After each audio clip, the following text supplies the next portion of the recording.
Last book talk वाली video में मैंने कहा था कि मुझे क्लासिक्स पढ़ने का मन था and the first book which I read was pride and prejudice. The second book that I got was the Great Gatsby written by F. Scott Fitzgerald. Yeah, I'm very bad with pronunciation, so don't go there. And I read this book. जब भी मैं कोई book पढ़ता हूँ, कोई novel पढ़ता हूँ, कोई कहानी पढ़ता हूँ, so I have a like दिमाग में खांचा बनता है चीजों को लेकर, the how it is going to proceed. क्योंकि मेन कहानी क्या है, सब प्लॉट्स क्या है, and like सब plots are complementing or not the main thing or not. ठीक है, but this time I don't know what to think. Like there is a main story, I'm not denying it. It does not really feel that way, and I will get back to it. What I'm trying to say, but before that, let's start with basics, like what this book is about and how is everything.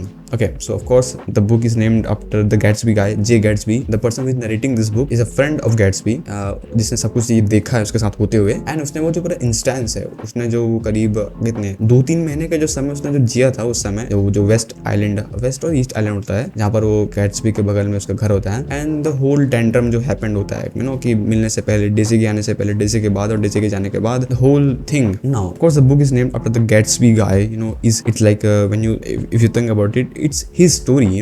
उसके बारे में ही is a very kind of like perfect guy, जिसको अपनी life में हर चीज perfect चाहिए. उसको अपनी जो जहाँ रहता है, जो उसका पैलेस है, जो उसका बिजनेस है, जो वो कर रहा है, जैसे वो दिखता है, it's all should be perfect, neat and clean. Okay, so Gatsby is a guy who throws this big parties, the parties where 100 and thousands people come in his party, और हर कोई बिना इनविटेशन के आता है, जहाँ गैट्सबी को ऐसा कोई जानता नहीं है. Everyone knows that Gatsby is the guy who throws his parties, but no one really knows who is Gatsby. Gatsby जो है जन्म से ही कोई अमीर बाप की औलाद नहीं है, वो गरीब घर में पैदा होता है, एंड वो कुछ सर्कमस्टेंसेस से चलते चलते अमीर होता है. जैसा भी वो अपना बिजनेस खड़ा करता है या फिर जैसा भी वो बनता है, जैसे भी उसकी अपब्रिंगिंग होती है, वो किसी एक बूढ़े अमीर इंसान के पास जाता है एंड वो उसको सब चीजें सिखाता है, एंड उसके मरने के बाद उसका जो इनहेरिटेंस होता है उसको मिलने वाला होता है. But the family dispute and stuff happens, then he goes into war, he came back, he started business with someone, I don't know, Wolfsheimer, something along those names, and then he creates this some kind of illegal business which no one knows about, and he does not want anyone to know about that business. He wants to show that he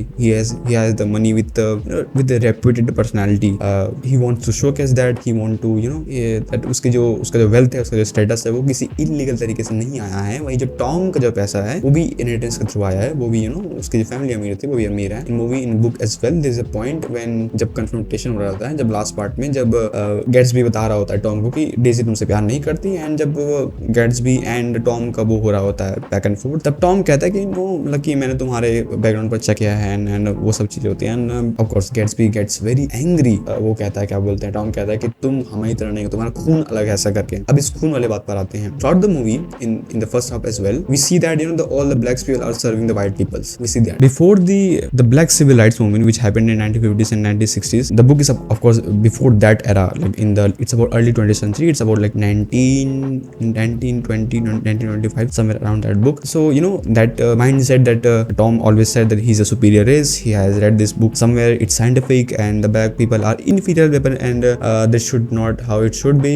So let's just think about that. Is the book trying to showcase that thing? Of course no, there's no way. I'm not like, when Tom says, it feels like a person who does not know who does not have real knowledge saying that. So it should be like taking as a that this thing is not real. It's the information or this kind of notion that some people are inferior or that we are a superior race. It just the whole this concept, this notion, this idea is something which is being making fun of. I could be wrong. I can really be wrong that the F. Scott Fitzgerald, maybe he was a white supremacist. I don't know that. I'm just speculating that. Okay, so I don't actually like read or anything, watch after reading this book I'm making before this video, so I can be totally wrong. So I'm just saying that, I'm just feeling that I don't think so this person is that kind of guy. There's a scene in the movie where Nick sees a white person driving a car and people who are black are partying or they're enjoying, and that scene says a lot that things are changing in that time. Maybe again I'm just totally speculating. Maybe I don't really get the novel. I think so. So movie actually really helped me to understand the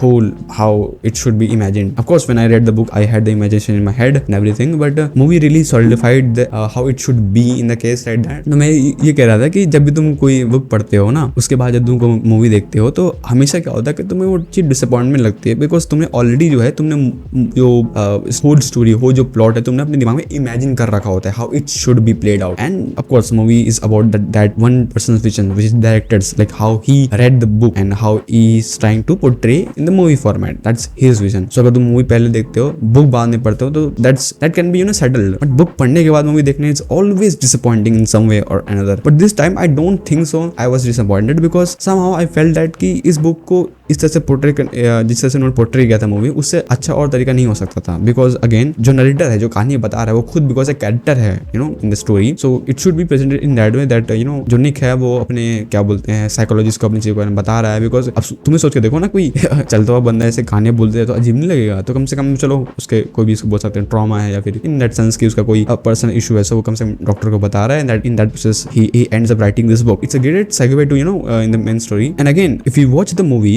is I guess around 2 hours. So whole movie is like very fast paced movie, like very fast paced. The place where they're speaking, of course that is slow, but वो तुम remove कर दो. उसके बाद जो पूरा party का scene है, जो ड्राइविंग का सीन है, like the driving scenes are very fast paced. You have to like keep up what is really going on actually. And I think that is, I guess that's they're trying to showcase the उस समय का जो उस era का जो पूरा वो था ना, क्या बोलना चाहिए एक प्रकार से, जो कमोशन था, जो पूरा फास्ट पेस लिविंग था, जिस तरह से जो दुनिया चेंज हो रही थी, जिस तरह से न्यूयॉर्क चेंज हो रहा था. I guess वो बताने का जरिया था कि जो अमेरिका जो आज है वो उसके बनने के I guess it was the beginning that America was being that like जो बोलते हैं ना कि कैपिटलिस्ट कंट्री जब वो बन रही थी अपने, I guess वो समय था जहाँ वो पीक करने वाले थे. So yeah, I guess उसको दिखाने के लिए उन्होंने बहुत वो फास्ट पेस रखा था मूवी को. could be one thing. And overall उसके अलावा मैं अगर मूवी कॉम्प्लीमेंट करती है बुक, मेरा जो पता नहीं सर मेरा डिफॉल्ट इमेजिनेशन ही है चीजों को बहुत ही ज्यादा black and white in very not so happening way. Like maybe I am imagining things in very calm and chill and not too much in that not really imagining things in fast paced way. Okay, so in that regard movie was a great thing so that मैं अपनी चीजों को उसमें align कर सकूं करके. और one could also say that कि मूवी ने मेरा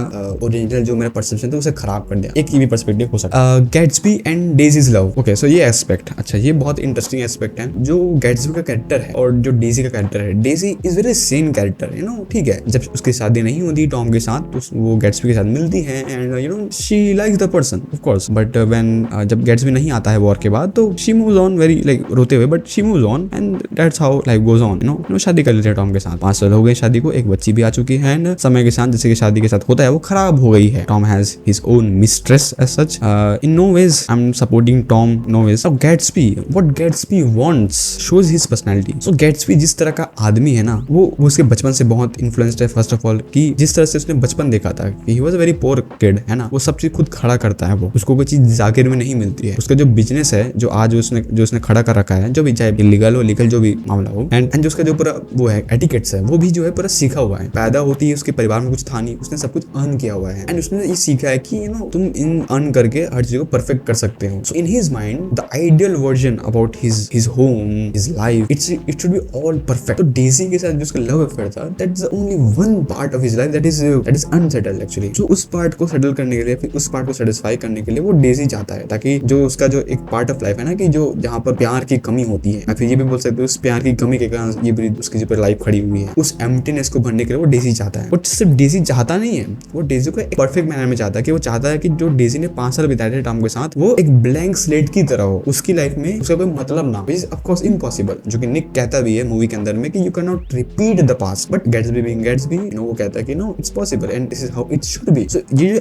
एटीट्यूड है ना, this is how it should be वाला एटीट्यूड कि नहीं चीजें और किसी तरह से नहीं हो सकती, उन्हें इसी तरह से होना है. एंड वो तुमको बताता है भाई कि life is not that way, ठीक है. वो तुमको समझाता है कि भाई जीवन तुम्हारे हिसाब से नहीं चलती है. You can only point to that like what is going to happen, but you can not really predict the future as such. And of course Gatsby died and उसकी फ्यूनरल में कोई भी नहीं आता है. आई गेस निक और Gatsby के father होते हैं वो आते हैं, और this I guess out class वाला जो एक मैन जो होता है वो भी आता है उसके फ्यूनरल में. एक बंदा होता है, आई गेस 2-3-4 लोग होते हैं जहाँ तक बुक में मैंने पढ़ा है. मूवी में तो वो दिखाते भी नहीं शादी वाला पार्ट. एंड दैट शोज की गैट्सबी जो कि बड़ी पार्टी थ्रो करता था 2 कारण से मुझे लगता है. पहला कारण तो ये बोल सकते हो कि डेजी के लिए मूवी में बोलता भी है कि वो डेजी के लिए पार्टी थ्रो करता है कि डेजी उसके पार्टी में आए तो शायद वो उससे बात कर पाए. एक सेकंड कारण या फिर एक अंडरलाइन कारण ये हो सकता है बिकॉज द एम्प्टीनेस, खालीपन. उस खालीपन को भरने के लिए जब तुम ये बड़ी ग्रैंड पार्टीज करते हो, जब वो महल, जब वो किला, जब बंगला, जो भी बोलना चाहो, जब वो लोगों से भर जाता है तो एहसास ये होता है कि मेरे अंदर खालीपन भी भर गया है. But in reality it is not, ठीक है. एंड शायद वही खालीपन वो डेजी से भरना चाहता था, और बिकॉज वो खालीपन खोखले तरीके से भरा गया था इसलिए उसके फ्यूनरल में कोई भी नहीं आता है बिकॉज उसे कोई जानता ही नहीं था. उसकी जो आइडेंटिटी थी वो बहुत ही ज्यादा बिकॉज प्राइवेट अननोन जैसे वो लोग वैसी थी. निक बिकॉज वो उसका पड़ोसी था. निक का कैरेक्टर भी बहुत ही ज्यादा मूवी में बहुत नॉर्मल दिखाया गया, बट बुक में कई जगह जो नाइटर है जैसे वो खुद बातें करता है उससे थोड़ा सा उससे कैरेक्टर भी अलग देखने को मिलता है। Then the character of Daisy, okay so मुझे तो भाई Daisy character like most balance character यार, मतलब उसमें कोई बुराई नहीं है, सच कोई अच्छाई भी नहीं है, like she is being natural human being, she can't say that she hasn't loved Tom in those 5 years, it would be just false. But ये भी कि बिकॉज यू नो एक दो बार मैंने प्यार कर रखा है सो मैं तुम्हें नहीं छोड़ सकती, because of course how Tom was treating her was not fair. But ये भी बात है कि लास्ट में जो है डेजी खुद जो है टॉम के साथ चली जाती है, वो नो ये इस चीज को वो भी नहीं करती है कि वो वापस से जाके उससे मिले, मतलब शायद उसको पता भी चल जाता होगा शायद कि वो मर गया था गैट्सबी करके। सो इन दैट सेंस या शी इज सेल्फिश। एंड अब नाउ टॉम एंड डेजी के रिलेशनशिप में जाते हैं व्हिच इज वेरी इंटरेस्टिंग। मैं वही सोचता हूँ कि टॉम बहुत इनसिक्योर हो जाता है जब वो देखता है कि जो उसकी जो मिस्ट्रेस है मैरिटल, उसका नाम होता है ना मैरिटल, वो जो है उससे छीनी जा रही है। जब वो न्यूयॉर्क जा रहे होते हैं ना कन्फर्टेशन के लिए, तब जो विल्सन उसे मिलता है, विल्सन कहता है कि हम जो है वेस्ट जा रहे हैं, उसके लिए मुझे पैसा चाहिए और मैं मैरिटल के साथ जा रहा हूँ। एंड वो देखता है कि जो उसकी डेजी है वो गैट्सबी छीन रहा है। So he was very like वो बहुत इनसिक्योर हो जाता है उस समय में। Now he is trying to secure his relation with Daisy. और फिर क्या होता है कि जब मैरिटल जब मर जाती है वो कार के ठुकने के बाद जो डेजी चला रही होती है, सो अब टॉम ट्राई करता है कि डेजी को कन्विंस कर सके यू नो कि अब डेजी ने भी गलती की है, उसने भी गलती की है, but you know they love each other so that should be you know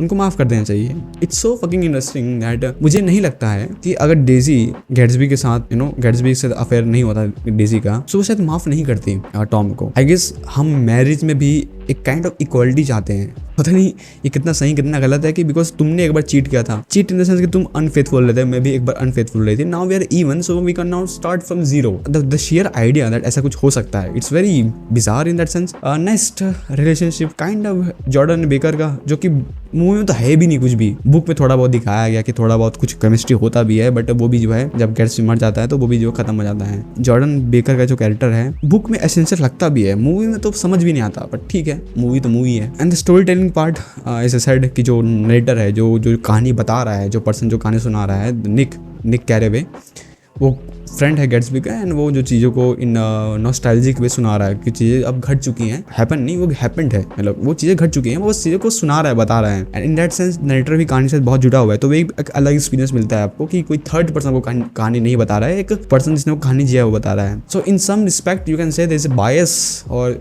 the bias could be justified when we are talking about Gatsby. My experience reading this book was, मैंने बताया कि 200 पेज की book है, 10 दिन मैंने पढ़ी थी। मैं भी शायद उन 10 दिनों में शायद मेरा ध्यान शायद इतना नहीं था बुक में, जिस इंटेंसिटी के साथ मैं नॉर्मली बुक पढ़ता हूँ, शायद उस इंटेंसिटी के साथ मैंने बुक नहीं पढ़ा था। Maybe it could happen, I don't know. या so this was it guys, this was my experience reading the Great Gatsby by F Scott dash, again I am not going to pronounce that name, ठीक है। सो तुम मुझे बताना comment में अगर तुमने book पढ़ी कि तुम्हें कैसी लगी ये book. I hope again as I said कि जब भी मैं कोई बुक पढ़ता हूँ मैं और कोई रिव्यू वगैरह नहीं देखता हूँ, मैं जस्ट आता हूँ और मैं रिकॉर्ड करता हूँ। सो मे बी शायद कुछ इंपॉर्टेंट एस्पेक्ट्स रहे हो बुक के जो मैंने मिस कर दिया हो, you can let me know in the comments. And this was me, and yeah, I will meet you guys in the next video. Bye.